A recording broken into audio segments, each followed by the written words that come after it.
Morning children, welcome to Chemistry online class. Hope all of you have enjoyed your autumn holidays and keeping safe and healthy at home. Many of you have done your midterm exam very nicely, but there are few who didn't take this exam so seriously. I felt so when I valued your papers. I would suggest them to revise this portion once again because you are preparing for your final board exam. We cannot skip any portion in such an easy manner. So those who feel that you have not revised any of these chapters which was there for midterm exam, they must revise it once again. So to start with, let us see some of the questions of the midterm exam which I felt there is some confusion for some of you while answering them. Okay, so question 1b, third one. What do you observe when hot concentrated caustic soda solution is added to sink? There were many questions, 5 questions to answer under the heading what do you observe. One among them, third one was this question, what do you observe when hot concentrated caustic soda solution is added to sink? This question comes from chapter 4. I had told you there are some equations in the last page of chapter 4. The reaction of zinc, lead and aluminium with the caustic soda or caustic potash. Caustic soda means sodium hydroxide, caustic potash, potassium hydroxide. And I told you these questions used to come for equations. But now I have put it for observation. So if you are able to write the equation, or if you know the products of this reaction, then you must know for writing the equation. If you know the products, very easily we can write the observation. What are the products formed? Zincate and hydrogen. Sodium zincate and hydrogen. When zinc react with sodium hydroxide, sodium zincate and hydrogen is formed. So sodium zincate, that will be remaining in the solution. So observation is hydrogen. So what you will observe, the bubbles of a colorless gas. Many of you have written observation as hydrogen. Whenever we are asked to write the observation, I had told you before this also many times I had reminded not to write the name of the product. There is no use in writing the name of the product. You must write what will we observe in that reaction. Here as hydrogen is produced, we can write very easily a colorless gas. Bubbles of a colorless gas is formed, or else effervescence is seen. If colorless gas, simply colorless gas if you are writing, I had told you it should be followed by a test. If you are writing bubbles, then it is okay, bubbles of a gas, that is a observation. But a colorless gas is formed. Colorless gas we cannot see. So observation is not complete. We must, the sentence should be followed by a test. So a colorless gas which will which will burn with a pop sound when a burning splinter is shown. You know that. That's the test for hydrogen. Hydrogen will always burn with a pop sound. So the answer can be bubbles of a color, bubbles are seen, or effervescence in seen, or you can write a colorless gas is formed which will burn with a pop sound when a burning splinter is shown. Okay, this I had told you, this observation I had told you when we are writing the observation for the electrolysis of acidified water. Hydrogen and oxygen both are colorless gas. So I told you if you are writing colorless gas, it should be followed by a test. Now next is, give the equations for ionization of HCl and NaOH. Equations of ionization means how they change into ions. So HCl, it will change into H plus and Cl minus.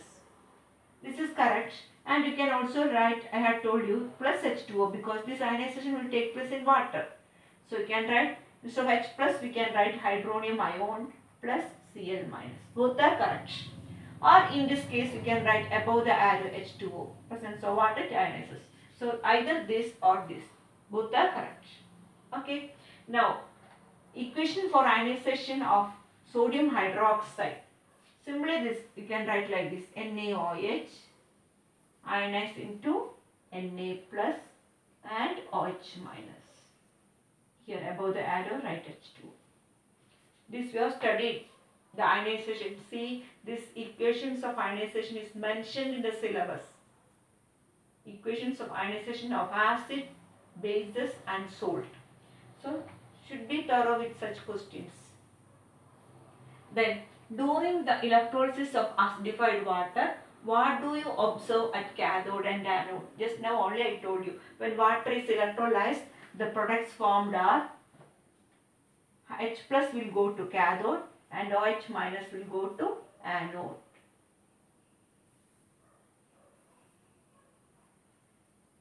Right?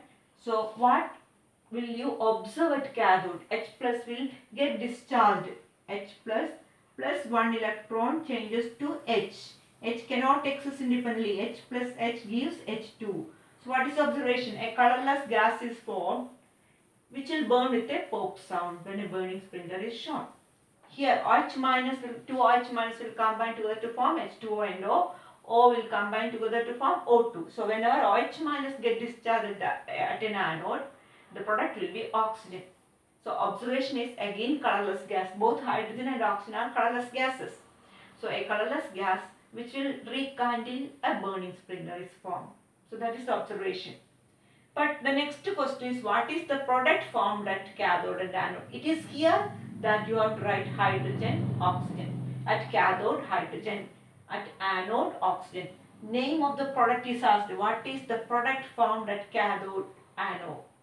So the name of the product you can write hydrogen, oxygen. But when observation is asked, we must not write hydrogen and oxygen. We must write the observation, true observation.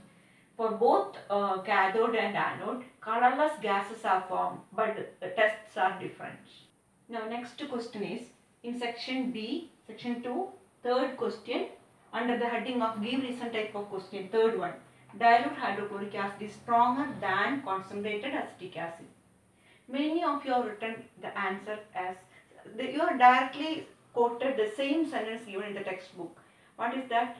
The strength of an acid is a measure of the concentration of hydronium ions present in the solution. Therefore, hydrochloric acid is stronger than concentrated acetic acid.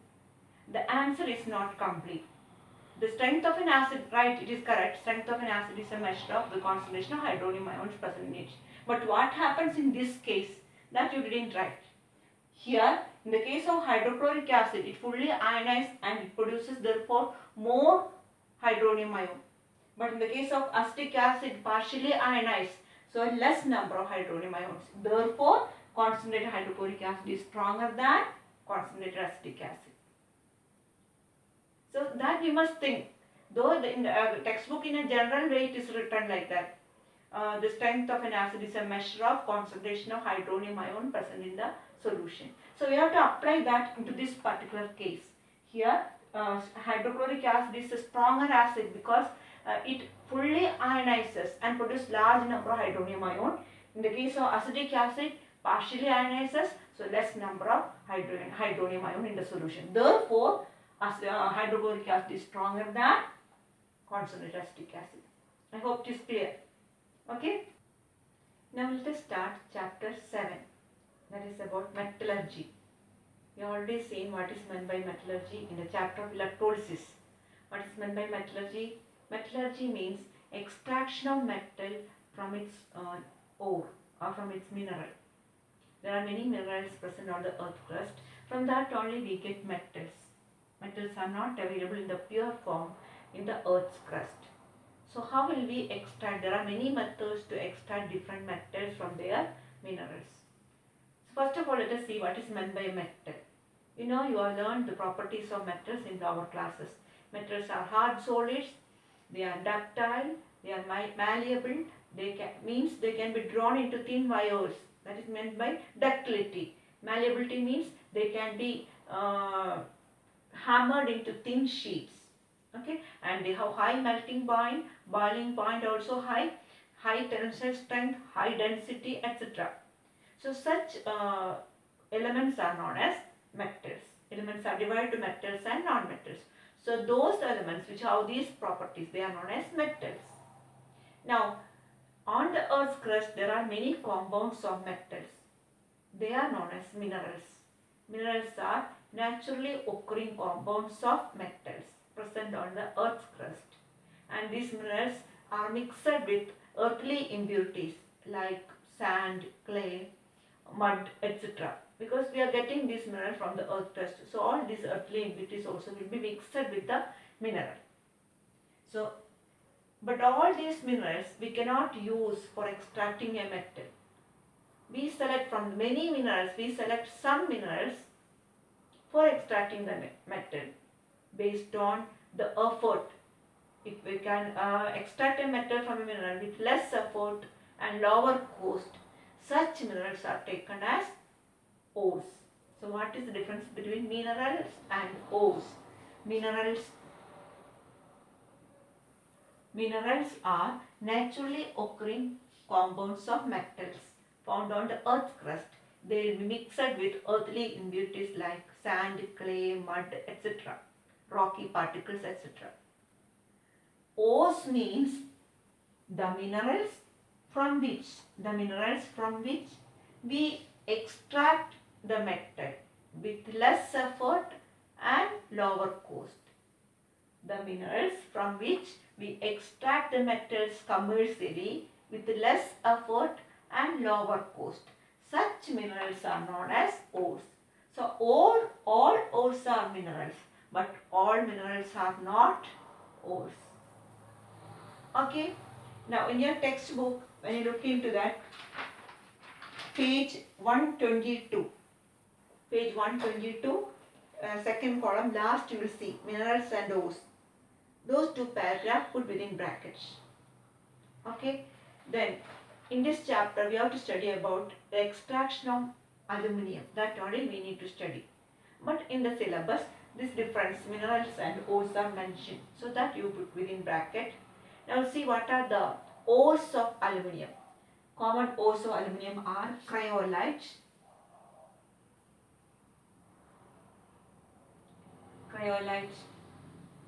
Na3Al, F6.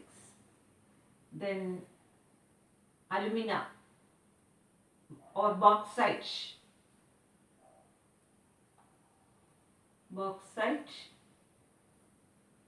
Al2O3 2H2O. Then third one, corundum,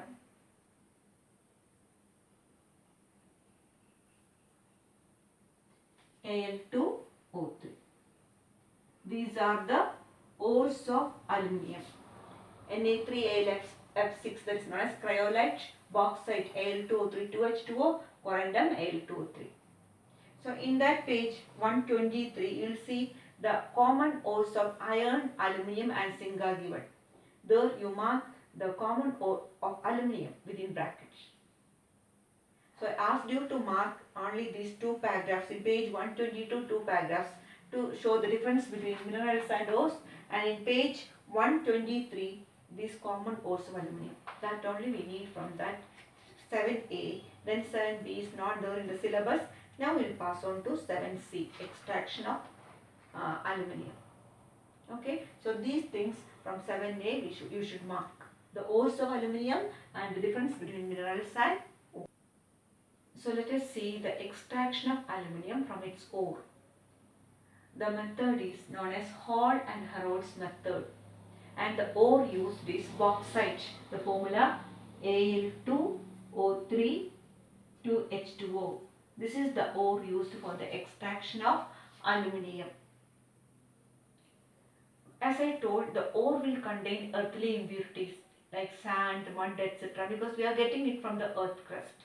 So first step in the extraction is removal of these earthly impurities. That process is known as concentration of the ore or purification of the ore. There are many methods to purify or to concentrate an ore. They are gravity separation, magnetic separation, flotation, like that. There are many physical methods to remove the earthly impurities. But for some ores, these physical methods are not enough. We have to use some chemical reagents. That is known as chemical method. The ore will be treated with some chemical reagent. So the ore will react with that chemical reagent and will dissolve in it. But at the same time, impurities in the ore will not react with the reagent. So it will settle down at the bottom as a mud that we can remove. Like that we can remove the impurities. Now the solution will contain the required metal. That solution is again treated with another reagent. So another compound will be formed that will precipitate at the bottom. That precipitate, which is insoluble, that will contain our required metal. Again filtered and collected the precipitate that will contain our required metal. So in this way we can remove the impurities. This is known as chemical methods. We have in the previous pages these all methods are explained, but as it is not there in the syllabus, we are not going to it. Okay, but for the extraction of aluminium we make use of chemical method. Physical methods are not enough, we need chemical method. So let us see what is that process, Bayer's process. The concentration of the ore is done by Bayer's process. Holland-Herold's method of extraction of aluminium make use of Bayer's process for concentrating the ore. For purifying the ore, this Holland-Herold's method make use of Bayer's process. So let us see what is meant by Bayer's process first. The ore, the bauxite ore, is finely grinded into a fine mass powder. Then it is heated. When it is heated, there may be some volatile impurities that may escape. They will change into vapors and they will escape out. Okay, so the first step is heating. Then it is treated with concentrated sodium hydroxide, caustic soda. Sodium hydroxide is known as caustic soda and heated to very high temperature like 140 to 140 degrees Celsius to 150 degrees Celsius. Heated to high temperature like this for 4 to 8 hours or 6 to 8 hours continuously heated by treating with sodium hydroxide, continuously heated under pressure.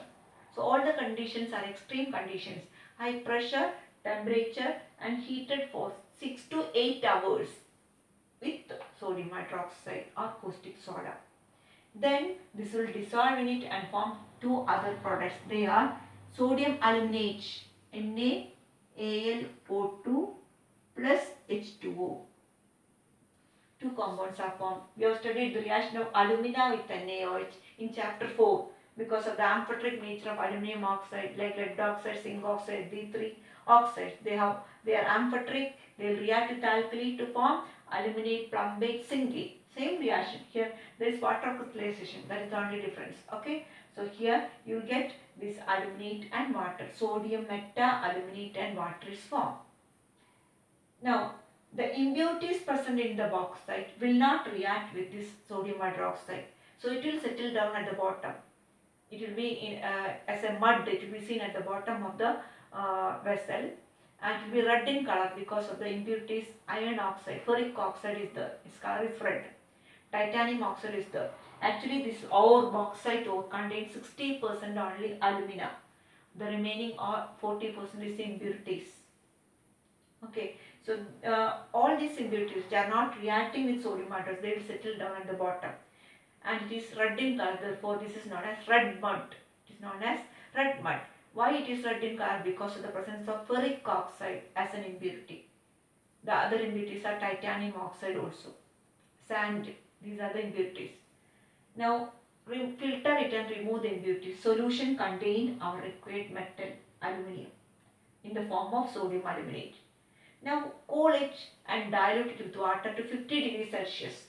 Now sodium aluminate is cooled and diluted with water.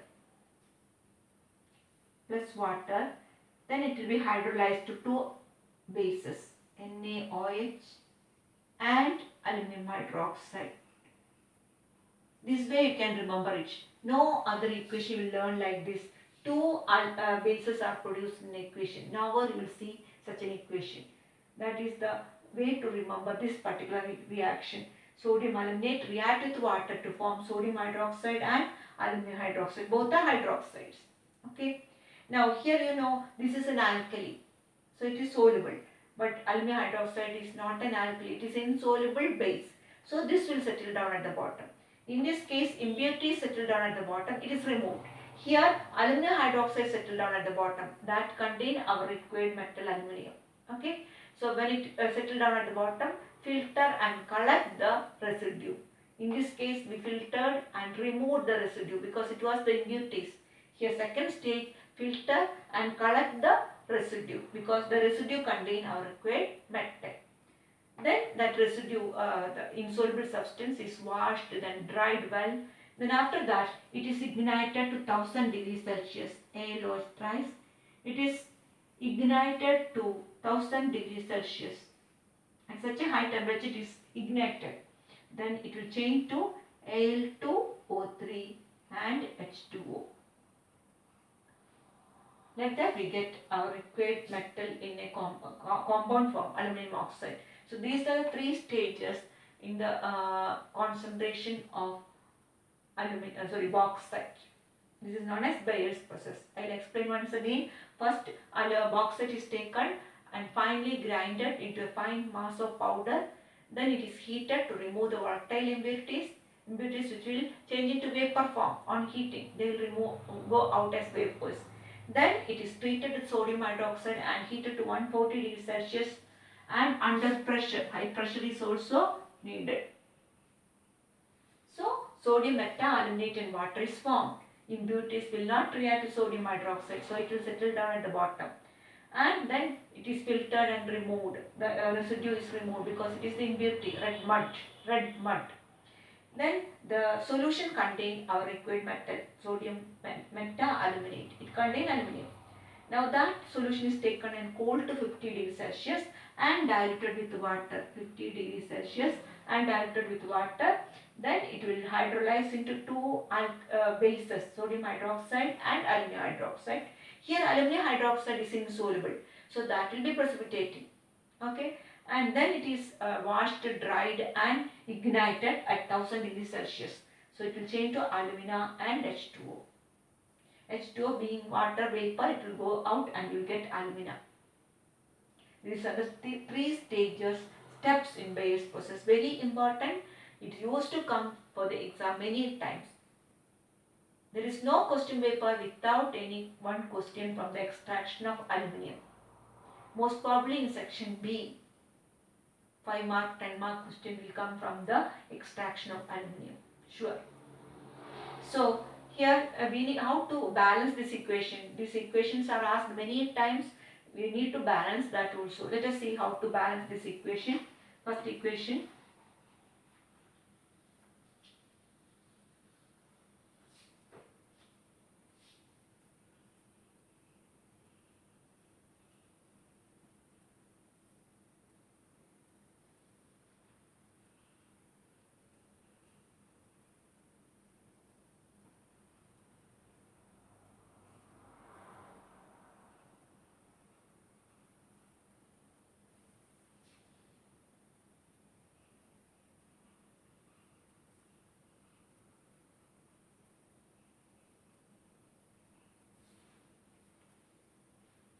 See here, this is the biggest molecule, Al2O3 2H2O. So we will start balancing from this molecule.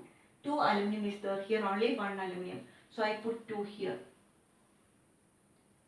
Now oxygen 3 plus 2, 5, here also there is oxygen. In these two products also there is oxygen. I am not balancing oxygen now because here in both reactants, here also it is there in both products. So we will be confusing where to write the number. So let us stop balancing oxygen now. Hydrogen here also hydrogen. Okay, but in this part only here there is hydrogen. So we can balance hydrogen. Before that, let us see here 2 aluminum comes. When we write 2 here, sodium is 2. So we can put 2 here. Okay, now let us see. We are not balancing oxygen as it is there in both reactants and both products. We are not balancing oxygen. We can balance hydrogen. Total number of hydrogen here 4 plus 2 6. Here only 2. So we will write 3 here. 3 hydrogen. Now we can balance oxygen. 3 plus 2 5 plus 2 7. 7 oxygen on this side. Here 2 into 2 4 plus 3 7. Automatically balance. I hope it is clear. First we started balancing from this molecule and here aluminum 2, so we wrote here also 2. Okay, now when a sodium 2 comes, I put 2 here because only in this place sodium is there. So it is easy to balance. Here there is no sodium, only in this reactant sodium atom is there. So no other choice, I put 2 here. Okay, then oxygen I stopped balancing because oxygen is there in both reactants and both products. That we'll see later. Hydrogen, here there are both sides, but here only on this side. So 2 into 2, 4 plus 2, 6. So I put 3 here, 3 into 2, 6. Oxygen automatically balanced.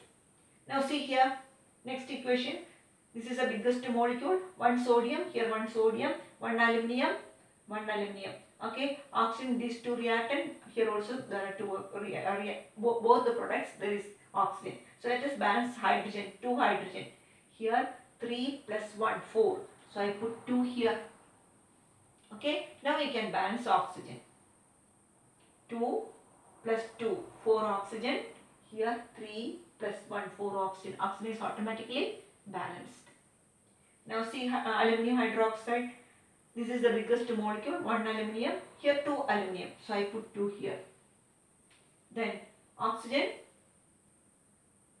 3 into 2, 6. But here both the products contain oxygen. I am not balancing oxygen. Hydrogen, see hydrogen 3 into 2, 6 hydrogen.